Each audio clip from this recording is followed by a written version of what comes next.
Good afternoon, everybody, and thank you for joining us.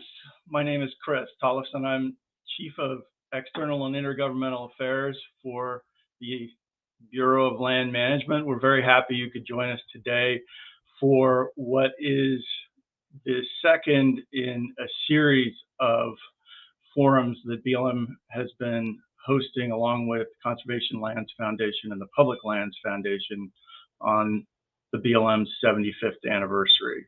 It's my pleasure to be able to introduce Tracy Stone Manning, who is the newly confirmed Director of the Bureau of Land Management. She was confirmed on September 30th, 2021 as the 19th Director of the Bureau of Land Management. And she's the first confirmed director that the BLM has had in nearly 5 years since Neil Cornsey left in January of 2017. So we at the BLM are ecstatic to have her on board.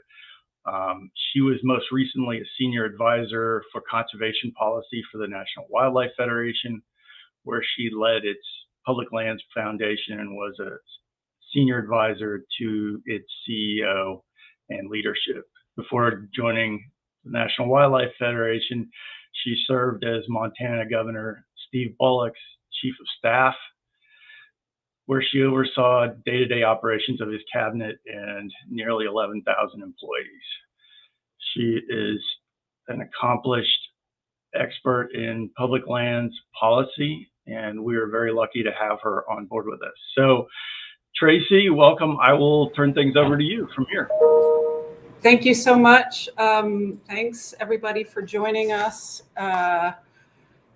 As Chris said, I'm Tracy Stone Manning, Director of BLM, and I am thrilled and honored to be here today. I want to thank the sponsors of today's events, our partners at the Public Lands Foundation, the Conservation Lands Foundation, and the Public Lands History Center at CSU. This is my second day in Washington, D.C. and my second week on the job, so I hope you'll appreciate that I'm still learning and listening to our employees, our partners, and our stakeholders, folks like you. It's pretty wet when you stand in front of the fire hose, but I have to tell you, it's also pretty exhilarating. I've lived in the West my entire adult life and have been serving in public service or conservation roles for my entire professional life, working mostly on public lands management issues. And it's, like I was saying, my privilege and really the honor of a lifetime to help lead this agency and its nearly 10,000 employees, especially at this pivotal time in our history when the President and Secretary have called on us to create the clean energy economy of tomorrow, to conserve and restore our public lands, and to be more inclusive as we engage the public on these critical issues of our time. This is one of the first public events I'm participating in as BLM director, and I couldn't think of a more appropriate subject to kick things off, because the work we do today is all in service to the next generation, quite literally so. As you all know, this marks the 75th anniversary of the creation of BLM, and we're so pleased to be able to celebrate that anniversary through events like this. So look forward to when they're in the 3D and I can be with you in person. So we're the stewards of more than 245 million acres of public lands, most of which are located west of the 100th meridian. These lands encompass incredible natural wonders and countless recreational opportunities that are open to us all. People earn their livings on these lands, fill their freezers from them, carry on generations of family traditions on them. They're the engine that helps power our nation's economy and support hundreds of thousands of jobs in communities across the West. So we do not take our responsibility to protect and manage these lands for current and future generations lightly. Nor do we take lightly our charge to ensure public lands are open and feel welcome to all. You know, one of the very few silver linings to the pandemic is that people seem to have turned to the outdoors for solace and safe places to recreate. Many people in our country seem to have fallen in love all over again with being outside, and fallen in love all over again with our public lands. It's fabulous, but it also hasn't been fully equitable. Not everyone had the same access to nature or public lands as I did, for example, in Montana. So part of our charge as a country is to figure out how to create access to nature that is nearby to people, no matter where they live. I learned to love the outdoors by chance. I grew up in a suburb in Maryland. My parents never once went camping. My mother, may she rest in peace, lived to 88 years old and literally never slept outside. But somehow my brother discovered the outdoors, and when I was 18, he took me camping. It literally changed my life, set me on the path that has me talking to you here today. And now my connection to the outdoors and our public lands is, like many of you, personal, visceral, and deep. But I know my experiences are far from typical. I looked out. How does every kid in every family in America have that same opportunity if they want it? That's the real question that is facing you guys today. So as you talk today and in the months ahead, we need your help in thinking through how to turn those one-off stories like mine into a new era where the outdoors, our public lands, are accessible and welcome to all and feel safe to all, where everyone sees the value in it. An important part of my work ahead to do this and more is to rebuild the BLM. The last 4+ years have been somewhat disruptive for the folks in the agency, their families, the communities we serve, and the lands in our care. I'm committed to rebuilding the agency, and that's going to take a lot of work. I'm going to need your help in spreading the word that public service matters, and that working to ensure we pass down our public lands better off than we found them matters, and that it's noble, fun, good work, because the work ahead is so critical. And of course, we also know that we have a lot of work to do making our public lands more accessible in every sense to all who live here. But knowing what we need to do and finding the most effective ways to accomplish what we need to do are sometimes very different things. That's why this panel discussion that you're having today is so vital, and I thank you for it. I'd like to thank our moderator, Professor Carr Childers of the Colorado State University Public Lands History Center, for agreeing to facilitate today's discussion and add her own important perspective to that of our panelists. And I really want to express my gratitude to the young leaders who've agreed to share their time and perspective with us today. We're honored to have you with us, and we're eager to work with you into the future. We need you. Thank you all again for joining us today. And now I'll turn it over to Liesl. Thank you so much. Thank you so much, Tracy, and congratulations on your confirmation. Welcome everyone to the Public Lands Foundation session, The Next Generation, Stewards, Staff, and Visitors. My name is Liesl Carr-Childers, and I'm an Associate Professor of History at Colorado State University, where I am a part of the department's Public Lands History Center, teaching and researching public lands history and management, and training the next generation of land users and land managers. It is my pleasure today to moderate this panel that features some of the brightest minds working in nonprofits that are important to the Bureau of Land Management and our public lands in general. Our panel today includes Nina Marti from Washington, D.C. Nina is the MANO, M-A-N-O, that's an acronym which she'll explain later, Project Program Associate for Hispanic Access Foundation.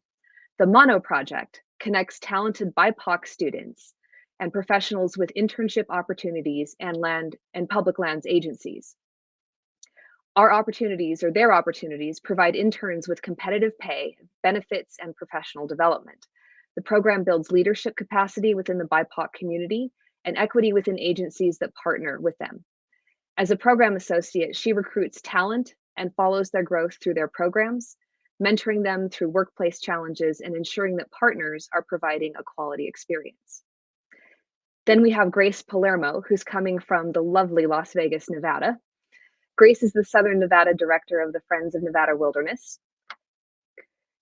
She and her staff, and I have to say that I love Las Vegas because that's where my alma mater is, where I did my graduate work.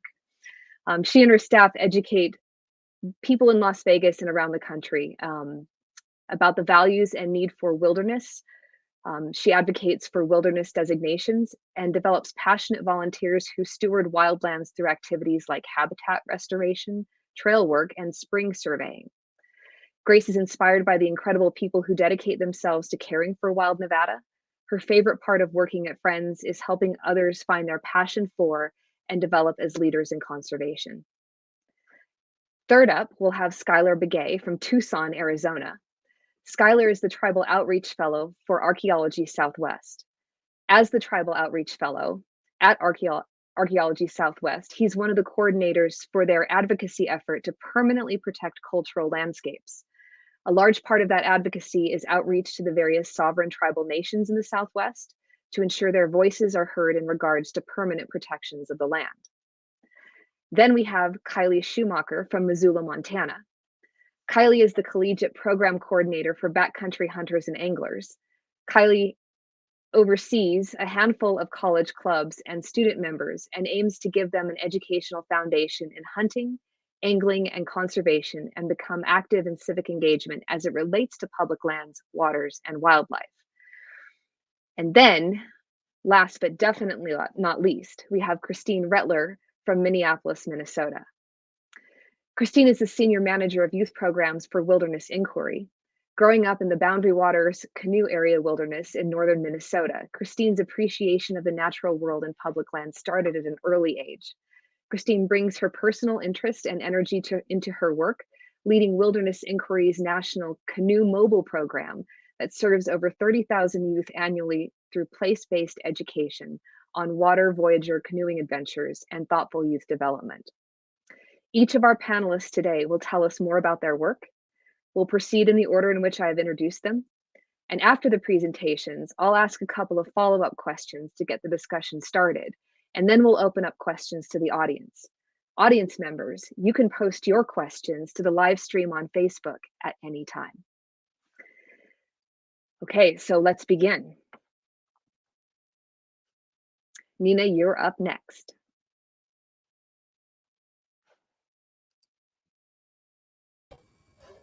Hello, everyone. Thanks for the introduction, Liesl. Hi, I am Nina with the MANO project. And let me just pull up my presentation really quick so I can share with you all.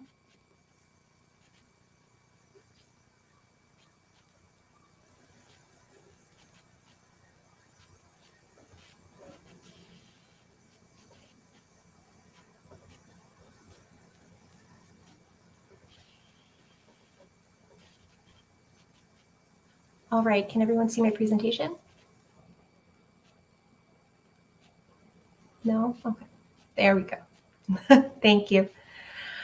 All right, so my name is Nina. I'm with the MANO project, and the MANO project is a part of the Hispanic Access Foundation. So I'd like to share a little bit more about what the foundation does and then what the MANO project does specifically. So the mission of the Hispanic Access Foundation is to connect Latinos with opportunities to improve and achieve equity in society. And that is done through a number of initiatives. We have our conservation department, which engages Latinos and Latino communities with opportunities to get into public lands, get into the outdoors and outdoor recreation in order to expose themselves to opportunities for conservation and resource management and protection that they are typically excluded from, and as well as conversations in conservation that they are excluded from. We also have a couple of faith-based alliances, as we find that the Latinx community is particularly engaged with their faith leaders. And so we create programs to nurture faith leaders and as well as empower them with resources to advance their local communities and therefore get them more involved with advocacy, with conservation work, and other programs or spaces where they are frequently excluded. Now, the MANO project in particular, operates as a workforce development program. And we build the next generation of Latinx and BIPOC leaders by connecting them with equitable employment opportunities, internships, fellowships, and more currently through public land agencies. So we work with National Park Service, U.S. Fish and Wildlife Service, U.S. Forest Service, and we have worked with other agencies within the Department of the Interior as well. And so I'll share a little bit more about how that approach works. So I am representing us today, but I am also led by our fearless leader, Michelle Neuenschwander, the director of the MANO project, and a fellow associate, Anastasia Hernandez. The MANO project first came about in 2014 with the Latino Heritage Internship Program, and that was our first partnership with the National Park Service, and it has only grown since then. So in 2015, we began a partnership with Fish and Wildlife Service through a regional agreement with the Northeast region that then expanded the following year into the Midwest. We also had a brief engagement or agreement with the Bureau of Reclamation, as well as the National Credit Union Association. In 2018, we first embarked on our first large cohort program with the U.S. Forest Service Resource Assistant Program, and that is done with other partners on board, such as Greening Youth Foundation and American Conservation Legacy. Then 2019, we began a partnership with the Bureau of Land Management, as well as another cohort-style program with National Park Service. Finally, 2020, we brought on Fish and Wildlife Service in another capacity with their cohort-style program, the Directorate Fellowship Program, as well as other regional agreements. Now, coming in 2002, as a result of new legislation passed, we are excited to embark on the Civilian Climate Corps program, which is developed in partnership with Fish and Wildlife Service to get our MANO network further engaged in specifically climate activism and climate change studies. So now that you know a little bit about our mission and who we work with, I'd like to talk about our approach to these internships. I would say what defines us best is that we are not just a recruiter. A lot of people look at us and think we may just put them in touch with communities that they don't otherwise get access to. And while that is true, we believe that the responsible approach is not just to find talent and hand it off to an agency. We like to follow them through the process and ensure that the opportunities that they're getting, the benefits they're getting are competitive and can be leveraged for their future careers. This is a little visual of how we envision the support team. At the center is the intern, and at the heart of our work is the internship experience. And that intern is flanked by the agency site that they are working with and their supervisors, as well as the assigned program associate that they are working with throughout the internship program, and their fellow MANO peers. And we find ways to connect them together so that there are multiple ways that they can navigate different aspects of their experience, whether it's workplace relationships, career development, or simply getting exposed to other people with their similar background and similar interests, creating a well-rounded experience and a well-rounded support network for them. So like I said, we follow them throughout the whole internship. And that starts from the very beginning with planning and negotiating with these agencies to ensure that they are getting equitable pay, that they are getting housing if they need it, that they get equitable travel opportunities, because we find that a very large barrier for communities of color, for Latinx communities, is not being able to take on internships because they can't take something that's unpaid. They can't step away from their lives and from their livelihood to do a meaningful experience if they're not getting compensated for it. So that's where the whole thing starts, is making sure these agreements are equitable for the interns. Then once we get through recruitment and into onboarding, we ensure that we are going the extra mile to provide them with assistance in HR processes, managing travel arrangements for field work, managing their housing. We like to build strong relationships with the sites. We have ongoing conversations with coordinators in the regions, as well as site supervisors, to make sure that everybody is meeting their expectations, whether it's the internship experience, as well as the partners and what they are trying to impart onto the intern while they are there. And then once they leave us, we envelop them in the MANO alumni network, allowing them to have continued opportunities to network with people with their peers as they grow in their careers, as well as finding new avenues to grow, such as professional development. So I've touched on that a little bit now, just to encompass a little more. Like I said, we start with the planning process, with negotiating and advocating. Our recruitment, our outreach is thoughtful. We are very deliberate about the communities we reach out to. We're about building trust, and more importantly, we're about making sure that every application goes to a person and not a screen, not an algorithm, because we're looking for drive and passion, as well as the things that make people classically appealing on paper, because often what you see on the paper isn't the full story, and that's where some people in these communities can get excluded from really great opportunities. And of course, we are providing mentorship. We're providing opportunities to connect throughout the year, throughout our internship lengths, which is through cafecitos, which is where we have one-on-ones and bring our interns together as either in person or virtually in these times to just talk about what's on their mind, talk about what's next in their career pathway. A big initiative of our conservation team is Latino Conservation Week, and that happens in July. And we very much leverage the MANO network for that. We encourage our interns to participate by hosting their own events, and we offer them the opportunity to get funding to develop those events, which is a great boost for their resume, as well as bringing them closer to the communities that they're working with.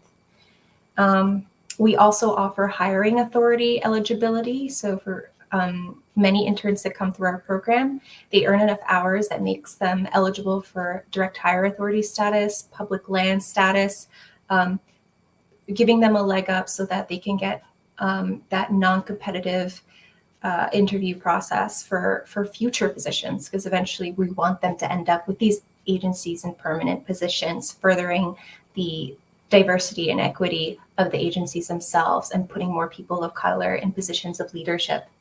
And finally, we find ways to bring them together on camping trips, social events, just want to keep the network together and make sure that they know that they have a place to go to as they go further along in their career to find support and to further their development. So if you would like to learn more about the MANO project, you're welcome to follow us on any of these platforms, as well as to visit manoproject.org. There's a way for me to pop some links in the chat. I'll be sure to do that so you can follow us at all these spaces and reach out to me directly. I haven't been keeping track of time, so I hope I'm under. And that's a little bit about the MANO project.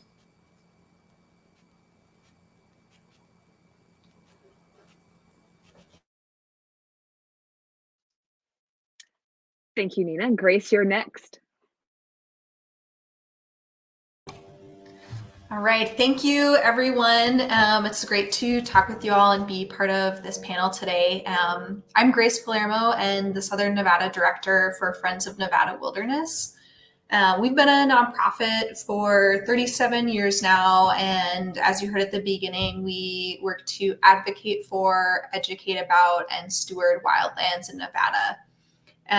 So we, like to do that at a grassroots level and really get folks involved from our communities all across the state in their public lands, whether it's being a voice for these areas or for getting out on the ground and rolling up your sleeves and maybe restoring habitat or improving a trail that they like to get out and enjoy.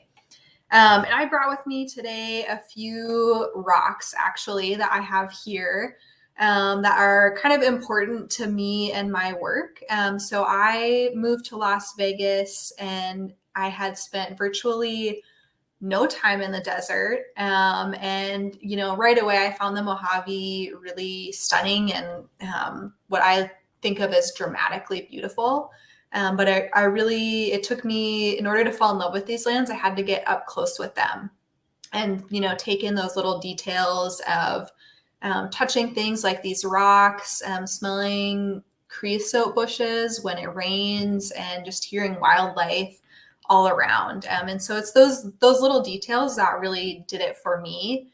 And that's really important to me in my work because I really want to help others connect with lands like I have been able to, and also to just share that love with other people and be able to relate to each other on that level. And so with that, I really want to highlight one particular program and probably my favorite thing that we do here at Friends of Nevada Wilderness. And so I'm going to share some pictures while I do that.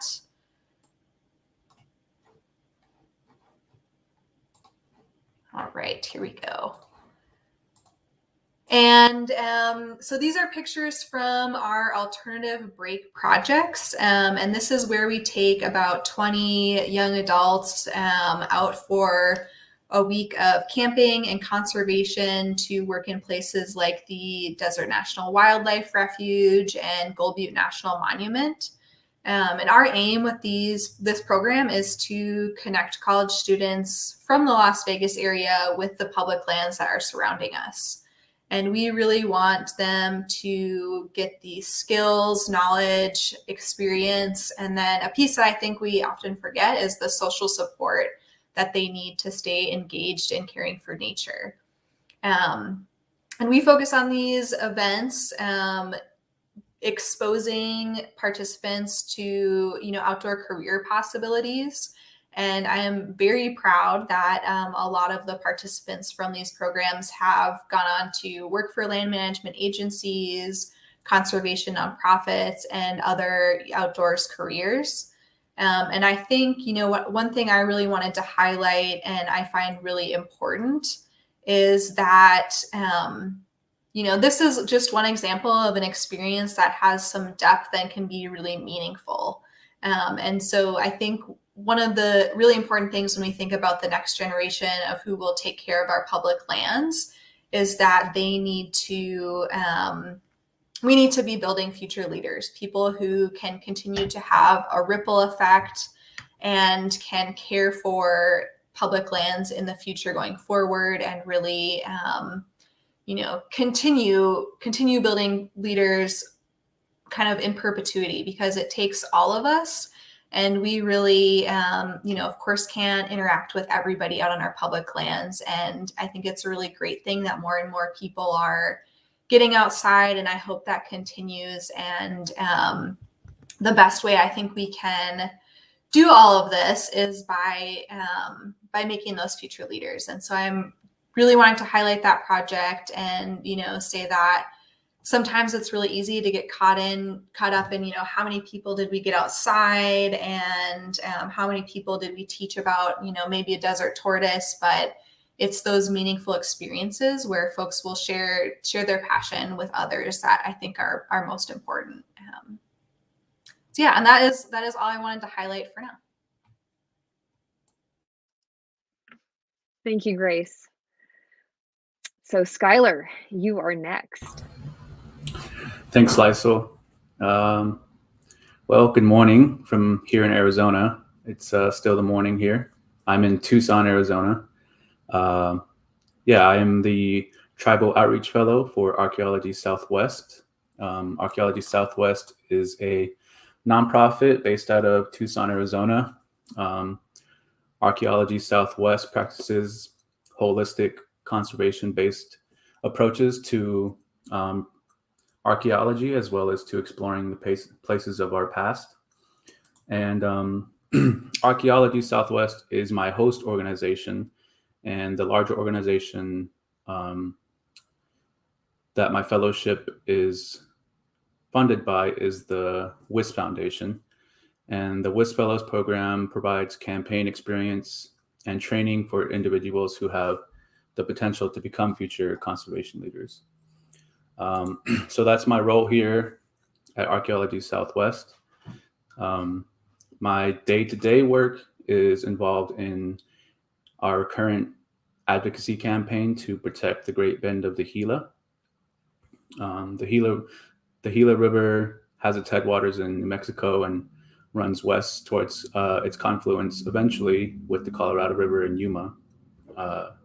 But we are protecting about 70 miles a river corridor, beginning just southwest of Phoenix, Arizona, headed out towards a small place called Agua Caliente in Arizona. So I work with my team here at Archaeology Southwest and with the Wilderness Society, and together we are building support for either a national conservation area or a national monument for the Great Bend of the Gila.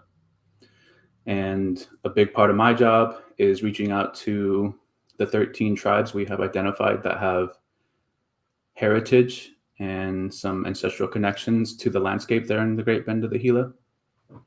So I reach out to them and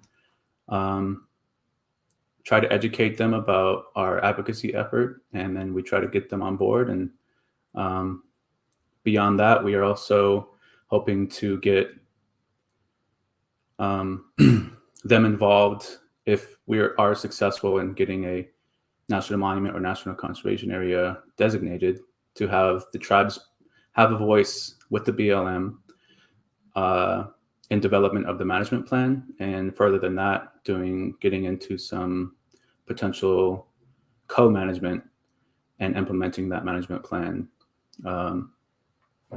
Aside from that, I also work with the rest of our team to just develop some of our advocacy tools. And I also am the campaign coordinator. So I just, make sure everything is on track. And if somebody forgets to reply to an email or is late to a meeting, I give them a call and, just try to keep things running smoothly logistically. I remember, Liesl, you asked to bring a tangible object. So I have this little button. This is actually a patch, I guess. It's one of the Boy Scout patches. And I'm not a Boy Scout, but I first got sort of exposed to the Great Bend of the Gila when I was just graduated from Arizona State University. I was an individual placement intern through the Arizona Conservation Corps.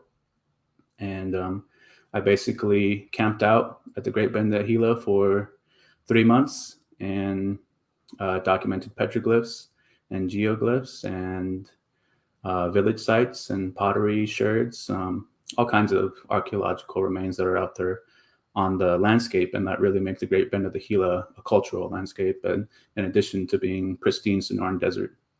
And it's sort of a light joke between myself and the preservation archaeologist that I worked with, Dr. Aaron Wright.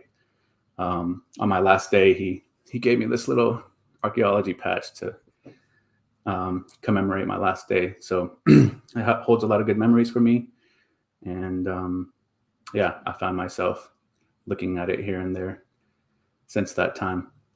That's all I have to say for now. Thank you, Skylar. Kylie, you're next. Yeah, hi everyone. Thanks for being here.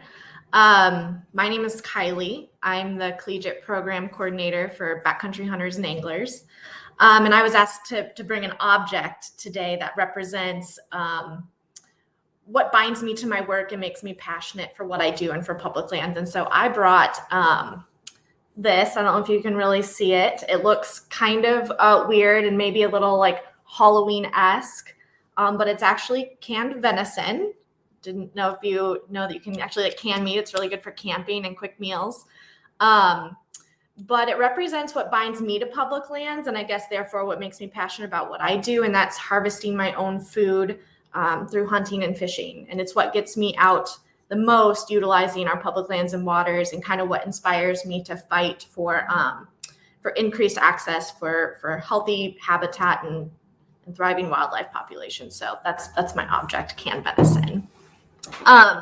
If you haven't heard of Backcountry Hunters and Anglers, I like to describe us as a conservation organization that doesn't focus on a single species or landscape, but instead focuses broadly on all public lands, waters, and wildlife. So all of this is kind of compressed down into our 3 focus areas. That's access and opportunity, habitat conservation, and fair chase. And the ways in which we address this spans kind of from local boots on the ground projects all the way to legislative advocacy at the state and federal levels. So as a program I oversee all of our college clubs and student members. So my goal is not only to give students the knowledge and skills and experiences to learn how to hunt and fish, but also, maybe more importantly, to give them those knowledge and skills to become active advocates for the land and wildlife that they will come to rely on as sportsmen and women. And we do this through a handful of university-sanctioned clubs, of which we have about 23 right now. So I'm going to share 5 quick slides that they're the pillars of my program. We have 5 pillars, and it's what I think is most successful to engaging that next generation, at least in my role and my experience.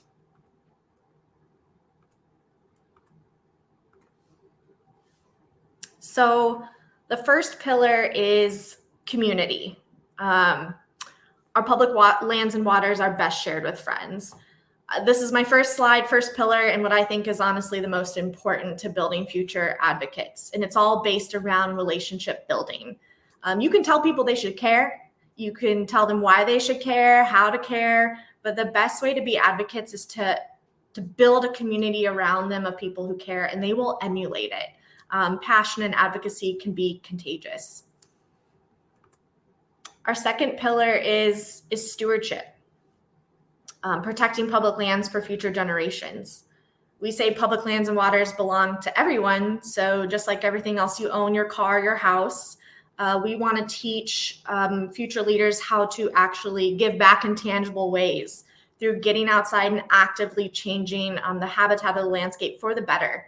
We do this in our college clubs through stewardship projects such as trash packouts or habitat improvement projects like fence removals or tree plantings. Our third pillar is education and advocacy. So this is empowering tomorrow's conservation leaders. Here we're giving them the skills and knowledge to hunt and fish, but more importantly, the skills and knowledge to use their voice to protect the land and wildlife they depend on. So this semester, students have actually been writing postcards to their senators, asking them to co-sponsor the Recovering America's Wildlife Act. That's kind of their policy priority this semester. Last year, they were a huge part of helping us pass the Great American Outdoors Act last August. Our fourth pillar is inclusivity. Public lands and waters are for everyone. The great thing about public lands and waters is that they were set aside for anyone to enjoy, regardless of your age, your race, your sex, your socioeconomic status. However, and I think this has been mentioned before, access and opportunity to public lands and waters and to hunting and fishing doesn't look the same for everyone. So I'm trying to equip future leaders with the ethics and the values to create a more welcoming space in the hunting, angling, and conservation world. And our last pillar is, of course, adventure. So find your backcountry. Backcountry means different things to different people, and that's going to vary depending on where you live and what you do. Public lands and waters doesn't have to be like some remote place 10 miles back. It can be a city or county park, a small stream. Ultimately, I want to help more students get outdoors and find a connection to a place, wherever that is, which is ultimately going to fuel their passion to fight for it. So that's a little quick and dirty rundown of who I am and what we do here at BHA. Thank you, Kylie. Christine, you're next. Awesome. Thank you, everyone, for having me. My name is Christine Rutler, and I am Wilderness Inquiry's Senior Manager of Youth Programs. We're really excited to be a part of this panel, and I'm thrilled to kind of share, what Wilderness Inquiry does and what our youth program, Canoe Mobile, does across the country. My item today is, I don't have it physically with me. It was moved without me knowing, but it's a canoe paddle, and it may be quite obvious with a program called Canoe Mobile. But I wanted to kind of start off my time here with this object to represent, our program and what we do, connecting kids to their local waterways through Voyager canoeing, through this kind of a little bit outside your comfort zone experience, but also, as maybe cheesy as this sounds, kind of, it's a paddle that's propelling you forward. And I want to kind of take take our energy that we're creating today to really engage deeper with the communities and youth and our next generation, to connect them to our public lands, and how can we work together to do that. So with that, I do have a couple of slides to kind of share who Wilderness Inquiry is, and what Canoe Mobile does. So let me do that quick.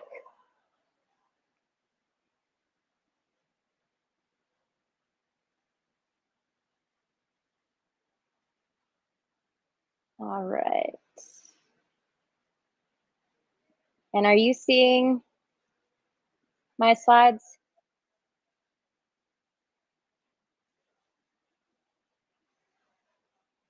Okay. Great. So Wilderness Inquiry began in 1978, so we've been around for a bit, and our mission is to connect people of all ages, backgrounds, and abilities to the outdoors. We began as an organization working with folks of varying abilities, and really kind of have grown into a lot of different shapes and forms from there.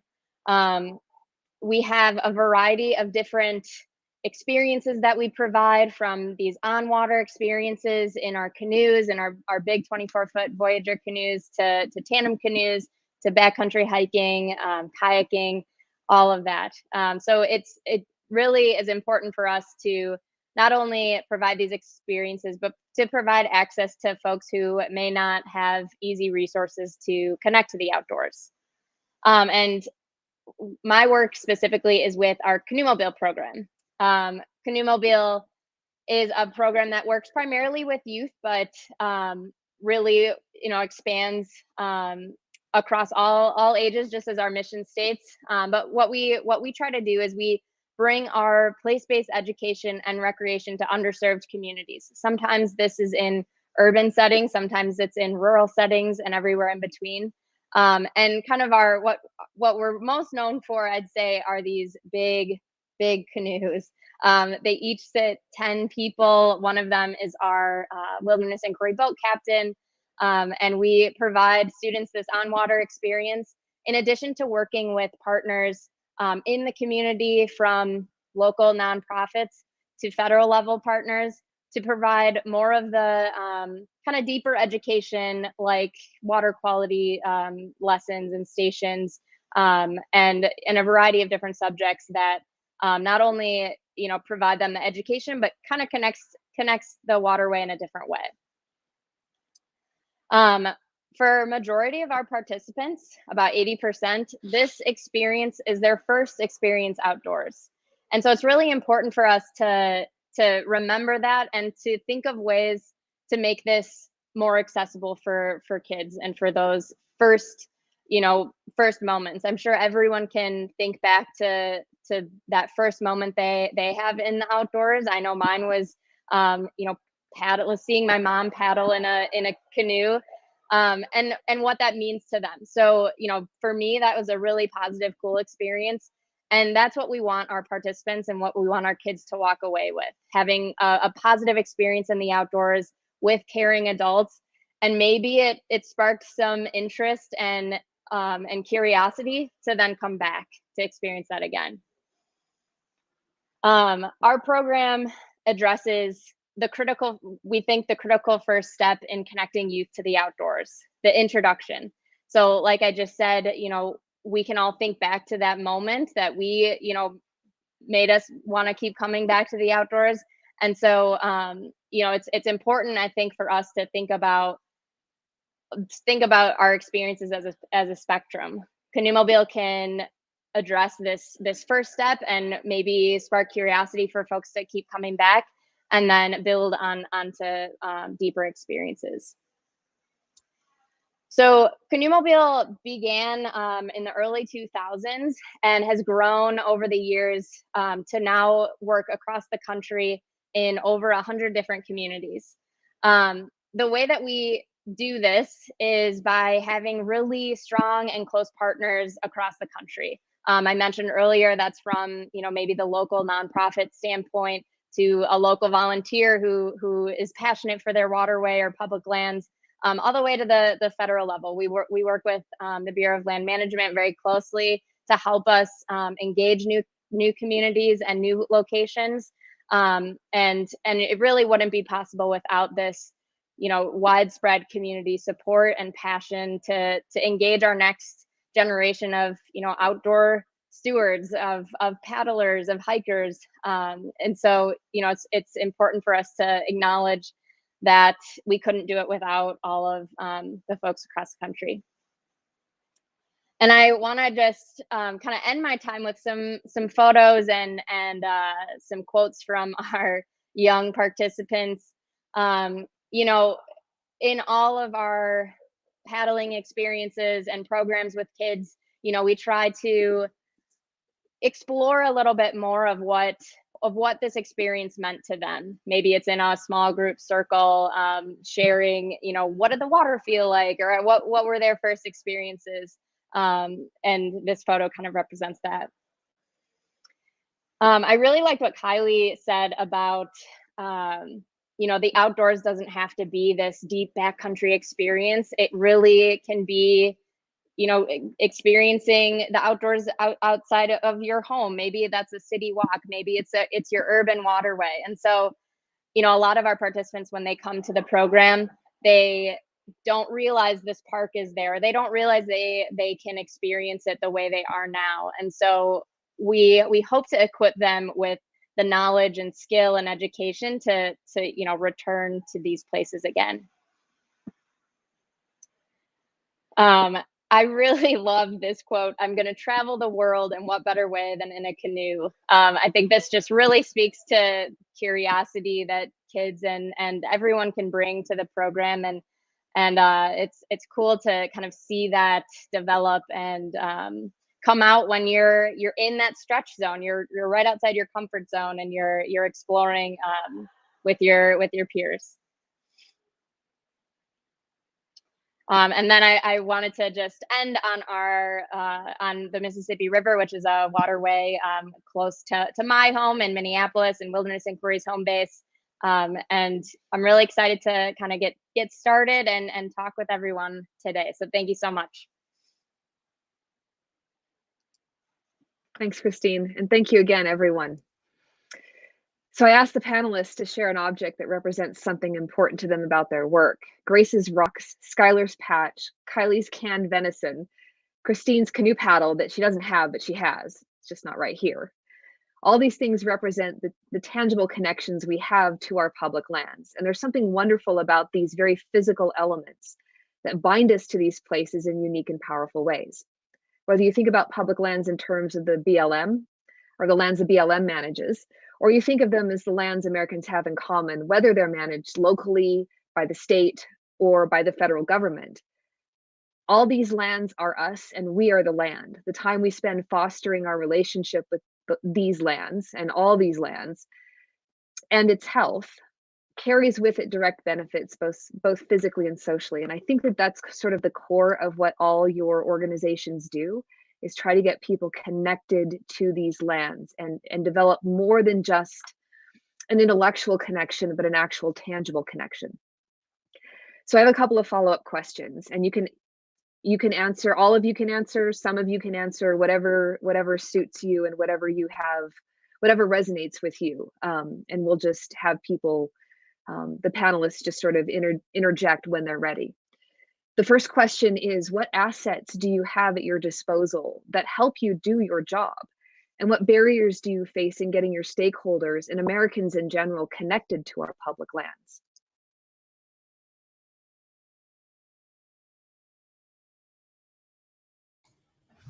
I'll take a go at this one. I think some of it's a little simple, but some of the biggest assets that come to mind for me are just the lands themselves and people who are dedicated to caring for them. In Las Vegas, we're very fortunate to be surrounded in every direction by public lands. And so, they're there for us, and they're what make people fall in love with them. And it's, something that we can help with and encourage, but really that's what it's all about. And then, having a strong community of people who care about these places, I think is really critical.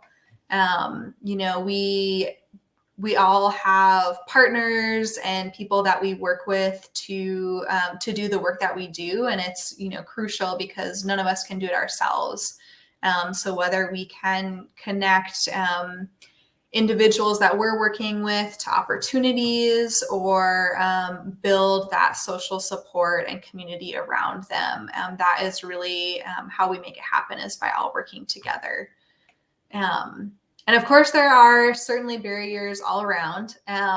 Many people face challenges when accessing our public lands, and all sorts of things come to mind. It may be transportation or financial, even as simple as a lot of the fees we see being implemented on our public lands. And I certainly understand we all need more resources, right? But also the inclusiveness, if people feel safe and welcome outdoors. And then, the last kind of barrier that I think comes to mind for me is kind of an informational and maybe generational barrier. So maybe not knowing how to visit public lands or why I would do it. And I feel very grateful that I grew up understanding the outdoors and, that they were there for me and the benefits, but I know that a lot of people have not had that experience. And I think that's, something that I certainly care about. And I'm sure a lot of people here today do too.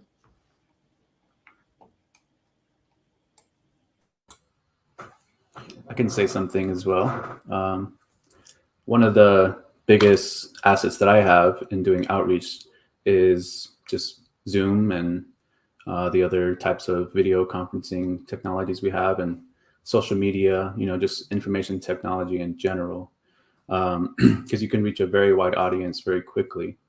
But also, with COVID and the pandemic, that makes in-person meetings and in-person outreach challenging. And, so having the ability to talk to somebody sort of face-to-face and be able to present maybe a presentation or something to somebody who's, maybe a state away or an hour's drive away is really, it's been an asset for me and my work. And at the same time, speaking about equity and access, not everybody has access to these type of technologies, especially the tribal nations that I reach out to, in terms of broadband capabilities that they have and access to devices. So sometimes, you are relegated to just talking to somebody over the phone, which is fine, but it's more difficult to communicate something as complex as protecting a landscape.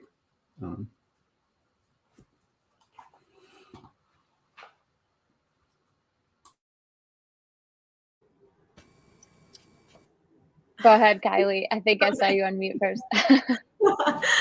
I'll make it quick. And I'll start with my barrier, because it's funny that we all outlined these assets and barriers separately, but it seems that our barriers are all the same. And I think that speaks a lot to where the most work needs done. And I wrote down my biggest barrier is that access and opportunity isn't the same for everyone, which is exactly what Grace and Skylar and everyone has alluded to so far.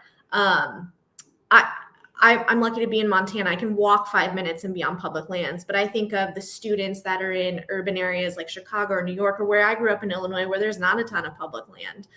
How do we get those people onto public land to begin with? I don't even think I knew what public land was till I moved out west. Getting them onto those places and out to those places, that's where it all starts. Getting them in nature, showing them how to hunt and fish and how that can be a way to procure your own food. I think that's what's going to propel that passion to conserve it moving forward.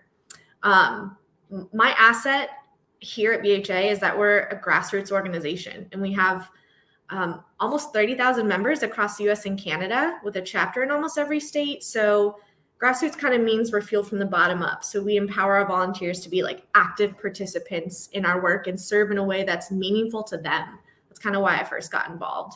And so I think we get a lot more done that way, and it allows us to reach far beyond just our headquarters here in Montana or any single location. And it allows us to mold our mission to the needs of different landscapes, regions, cultures, and users, kind of reach the nooks and crannies of different places. And it kind of forces our members to ask, what are the access and opportunity and habitat needs around me, which I think fuels that greater passion to act.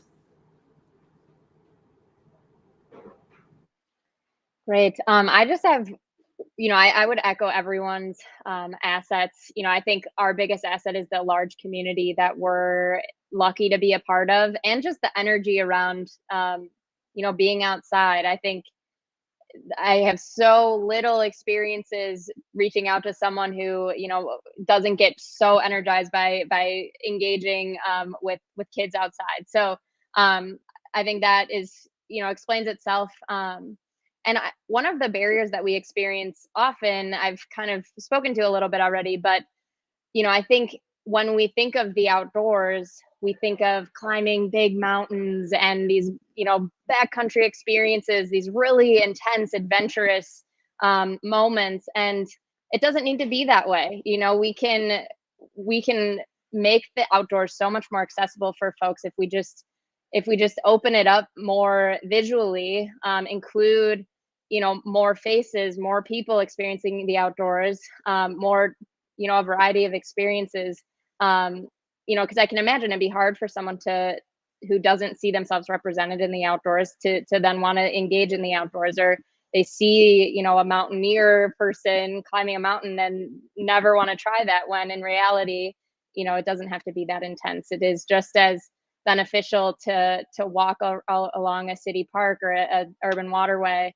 than it is to climb that mountain. Maybe that's a little too simply put, but that's something that continues to move me forward in my work, trying to remind folks that the outdoors is accessible for anyone and wherever you can experience that.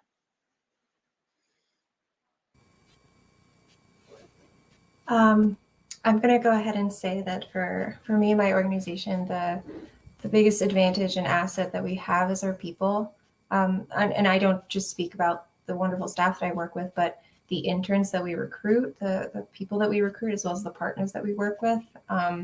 If I were to boil down the kind of magic formula to the successes that we experience, it comes down to making the right connections between the right people, making sure that, because we all share common goals, especially when it comes in the field of conservation, it's just a matter of getting really talented people placed with the right opportunities, and working with agencies and staff that are open to mentoring and meeting people where they are and getting them to places that they need them to be in order to fill really important positions within agencies, which brings me to the biggest barrier. It's one that we are actively fighting against, but it's still very much present, and we feel the pains of it, which is those employment barriers. Like I said before, it's really hard to get into conservation as a person of color, as a Latinx person, or as just an economically disadvantaged person, when you don't have the opportunity to take on unpaid internships or volunteer opportunities because you're trying to put food on your plate.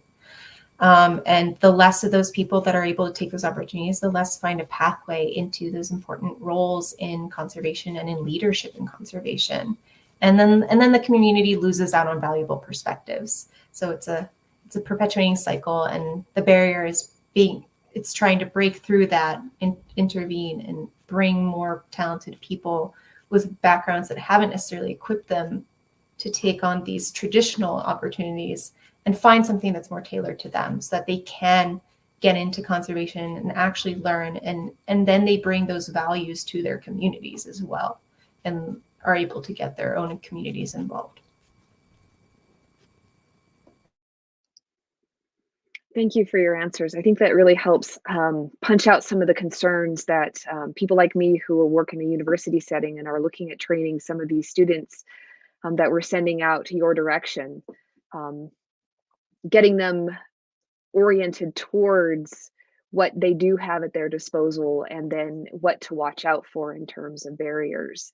The structures, Nina, that you mentioned, that is something that's beyond our control directly, but we can do what you're doing, and that's make those bridges between the people and their desire, the individuals and their desire to be part of this process and to be working for these land management agencies, and helping build those little stair steps along the way. I have an attendant question from Facebook. This is from Benjamin von Kossel, the BLM Public Affairs Specialist. He asks, social media is such a great tool for outreach, but how do you curb some of the more pervasive or negative influences of the different platforms? Do any of you have any thoughts about tactics to sort of steer a little bit? Well, I think that can be a full-time job for somebody potentially, you know, a communications specialist. And I don't have a lot of experience in being in that type of work, but you know, nowadays you can use different types of software to monitor social media platforms all in one place, to make that job a little easier.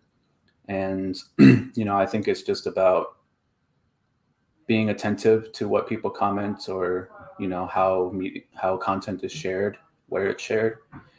And you know, I think there's a difference between just being outright negative and, you know, having a legitimate concern or a legitimate question. So I think it's also about, you know, if someone is obviously just being negative just to be negative, then you just, you know, you don't give them that exposure. And, you know, I think you have the right to just delete a comment if it's just hateful or negative or just has no relevance, you know. But it's also important to really pay attention to those questions that maybe are a weakness in your argument, or that, you know, are a legitimate concern in regards to whatever job you're doing, whatever task you're trying to accomplish, and, you know, addressing it directly and turning it into a positive.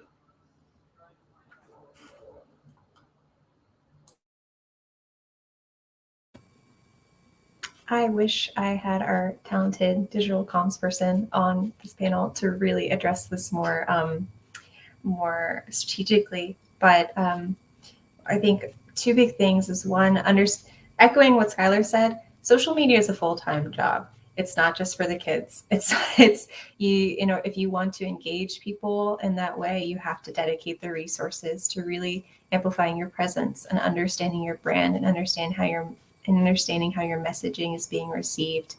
But on a more specific level of kind of curbing the negative influences, the pervasive influences, beyond the bad eggs that have nothing but nefarious intents, a lot of people just want dialogue, and they may not necessarily approach it with the people that are. This isn't going to be about the people that are like trying to pick a fight, but rather they have very particular beliefs or views, but they want to be heard and they want to hear back. And so I think creating a presence online that is welcoming to dialogue and discussion is very important to fostering that kind of more positive community, as well as just making sure you fact check when you post things, and being really diligent about the accuracy of the things that you share, because misinformation can be a big part of that and can create unnecessary internet drama. I'm going to interject here one clarification. Benjamin also says that there's another negative aspect to this, which is it's both a good and a bad. If you post something that is so attractive that people have to know and have to know about it, and then the minute they see it, they want to go out and visit it, like a super bloom or something like that, like a massive wildflower bloom that then people rush to go see and then overrun the very field that they're trying to go see. So it can, do you have strategies, or rather, do you have any advice for how the BLM and other entities might both reveal that information and use it to attract people to their public lands, but also not invite the trampling effect that can sometimes occur? And I'm going to put this in our chat here because I'm going to call out something that you may not know. Long time ago, back in the late 60s and 70s, the BLM had this character named Johnny Horizon that was supposed to help teach young Americans about public land ethoses on public lands, or rather ways of operating on public lands. Like, what is the proper public lands ethic? What do you do when you go camping? What do you do with your trash? He was kind of an anti-litter guy. this write-up, the BLM has a little write-up on it, and then there's the Forest Service also did a little bit of a write-up on Johnny Horizon.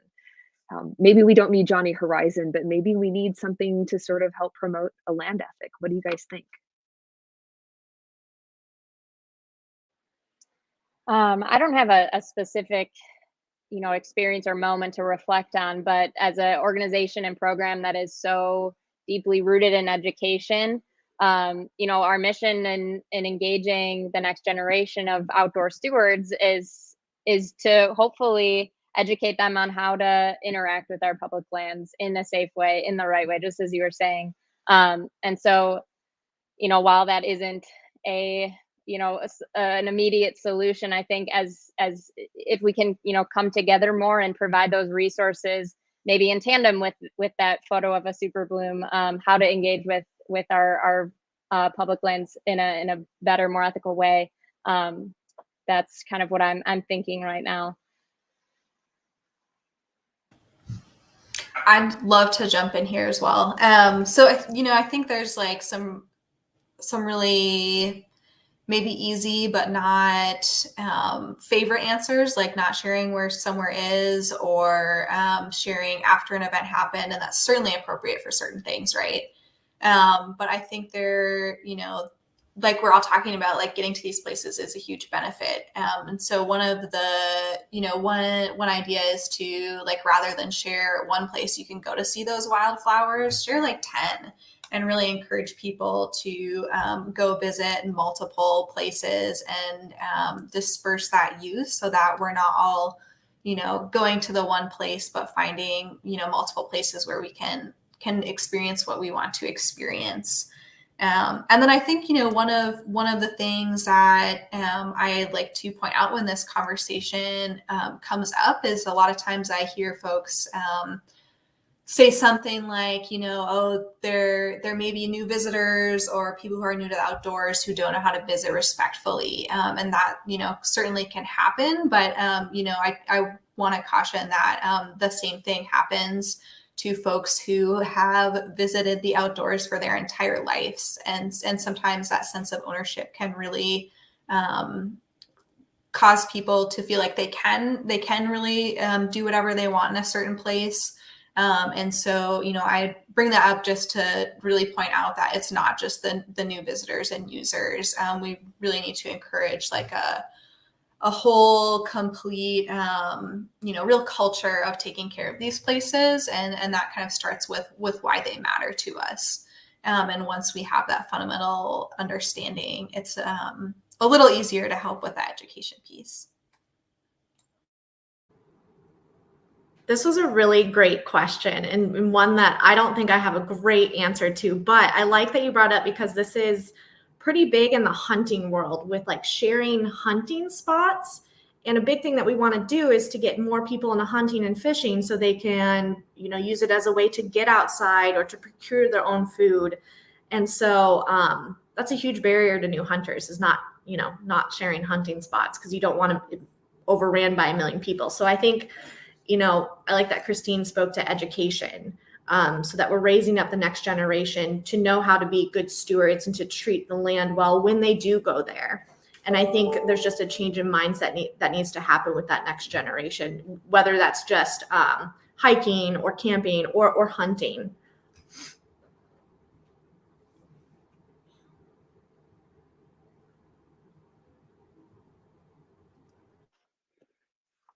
To follow up on that then, Kylie, do you think that, and the rest of you, do you think that this sort of suggests that there's a balance to be struck between getting people engaged in their public lands, getting them to, and by engage, I mean not just know about them, but interact with them and be on the land, but also know that it's not about being everywhere all the time. It's about knowing when to go and when to restrain yourself from going. What's appropriate use, what isn't appropriate use. And Grace, I'm really struck by how in the areas surrounding Las Vegas, and this is where your locales really matter. In the areas surrounding Las Vegas, there's been a tradition of shooting firearms on public lands. And as that valley has grown, there's definitely been sort of some consternation, even back when I lived there, about people shooting firearms where mountain bikers are biking or where people are riding horses. And Kylie, to your point, the idea that, there is a reason why we don't want to talk too much about where those preferred areas are where you hunt and fish, because it's not just, it is about you, but it's not just about you. It's about not inviting the dozens or maybe hundreds of people who might come. So knowing where that balance is kind of difficult. There's an attendant question here to this, and that is about engaging youth with public lands management and resource management and planning going forward. And this sort of alludes to another question that I was interested in asking. How do you think future land managers should think about our public lands and the work that needs to be done? And what really does future forward public lands management look like, do you think?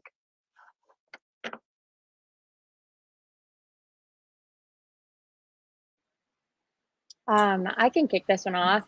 I would say, looking at all the different locations that Canoe Mobile works, from the Bronx to greater Minnesota and more rural areas, our strongest programs and our strongest partnerships are with communities that are involved in a variety of different ways. It's the one volunteer who knows a dozen people who are all passionate about this waterway in a variety of ways. And so, I think looking ahead, what we could maybe do better is try to get involved with the communities on the ground who know the area the day to day, who aren't just there every so often.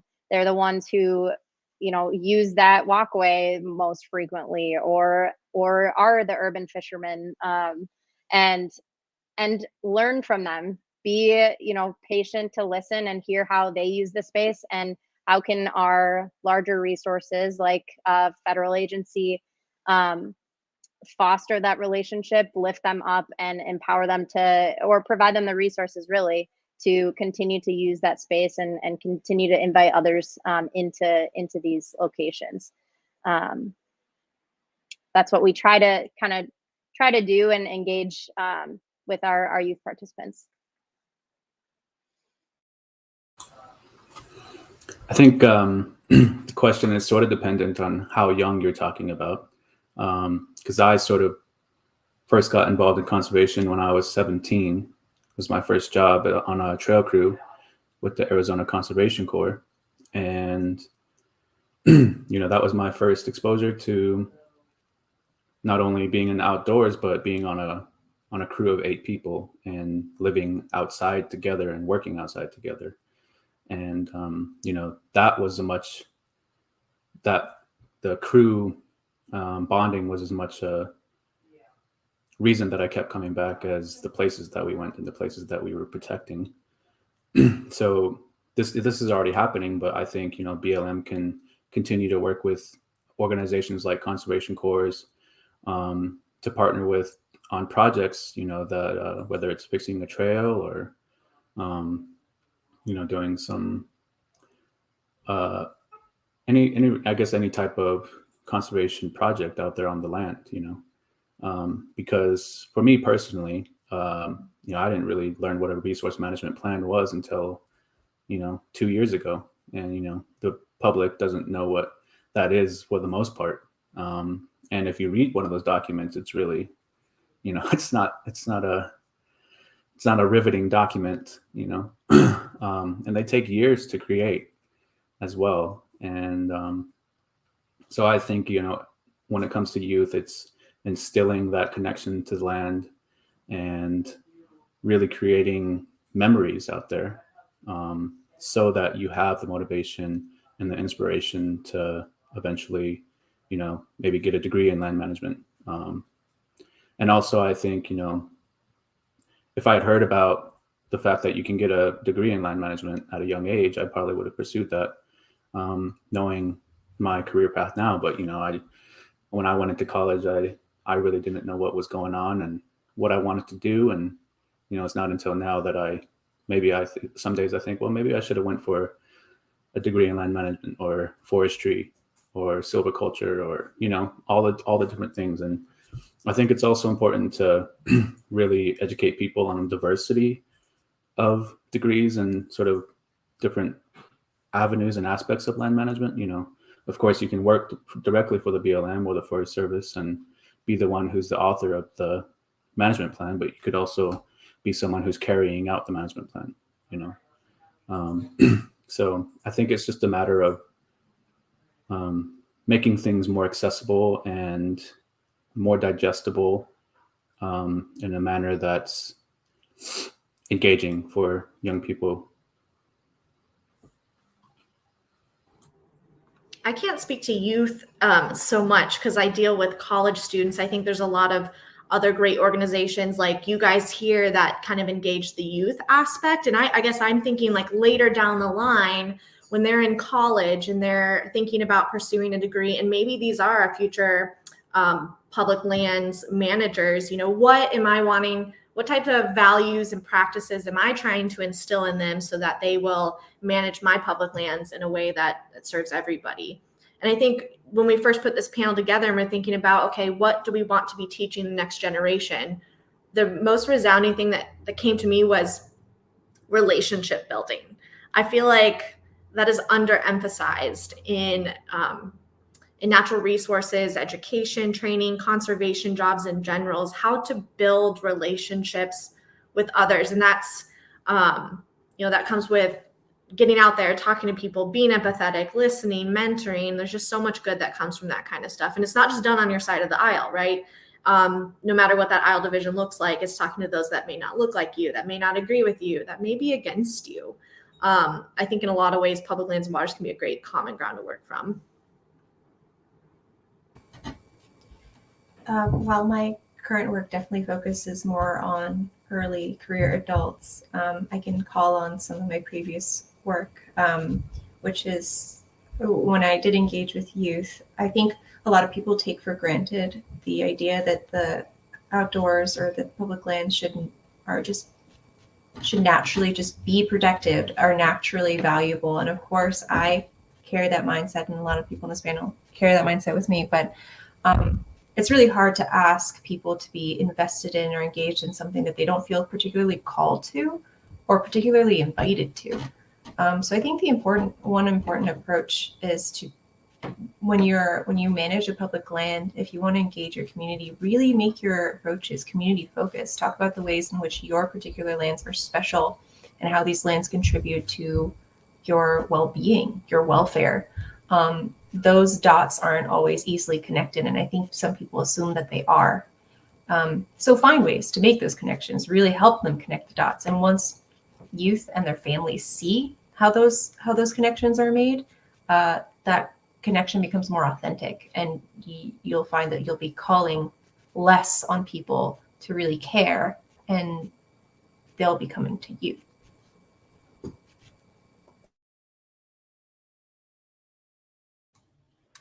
I think I agree with all those points that have been made. And I want to echo Skylar, your point. We do need a diversity of degrees and knowledge to be involved in public lands. It'll certainly take the public lands managers and the biologists that kind of come to mind first for me, at least. But we also need people who can tell stories and create art that help people connect to these lands and care about them.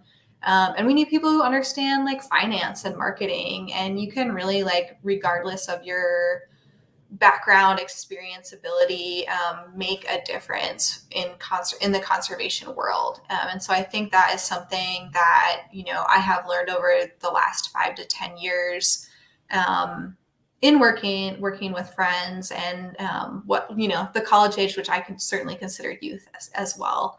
And then, also, one thing, Nina, that I thought of, you were, that you made me think of is really, it may not be how do I get the next generation to this public meeting, but it may require going to them, and whether that's, what they care about, what they know about, or physically going to where they are and talking to them. And I think that's something that, we need to just continue to keep doing.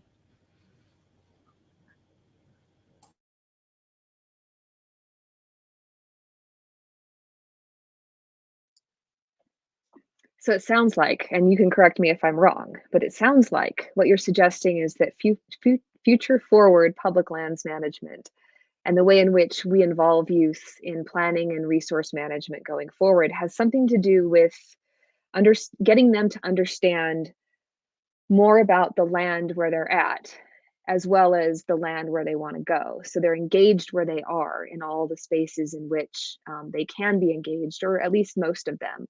So Christine, I'm really thinking about how you've been portraying engaging young people in outdoor activities, especially canoeing, where they're at, the Bronx River, the Mississippi River, right? You know, wherever they are, not just the boundary waters.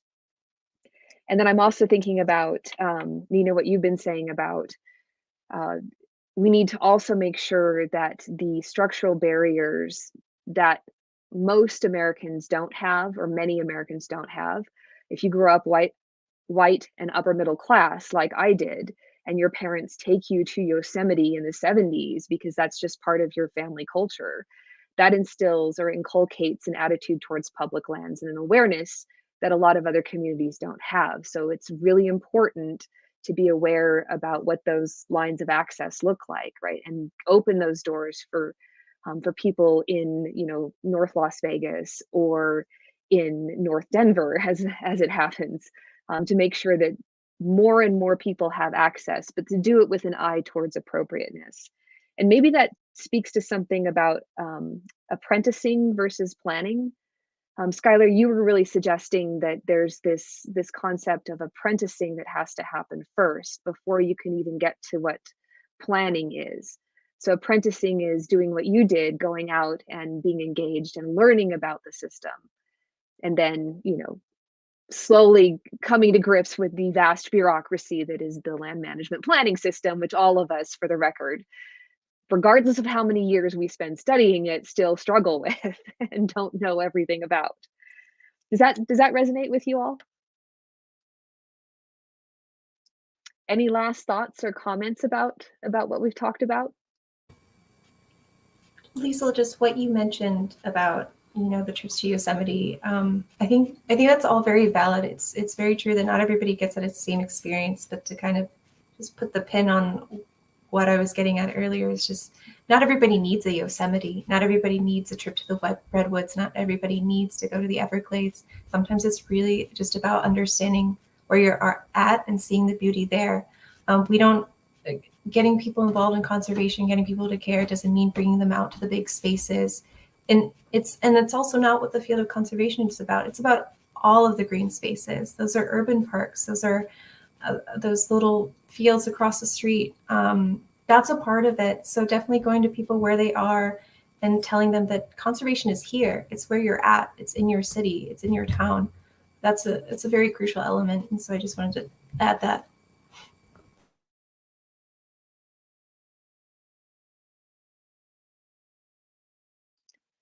You know, I think that's a very important addition. And I think I know someone who might like what you just said.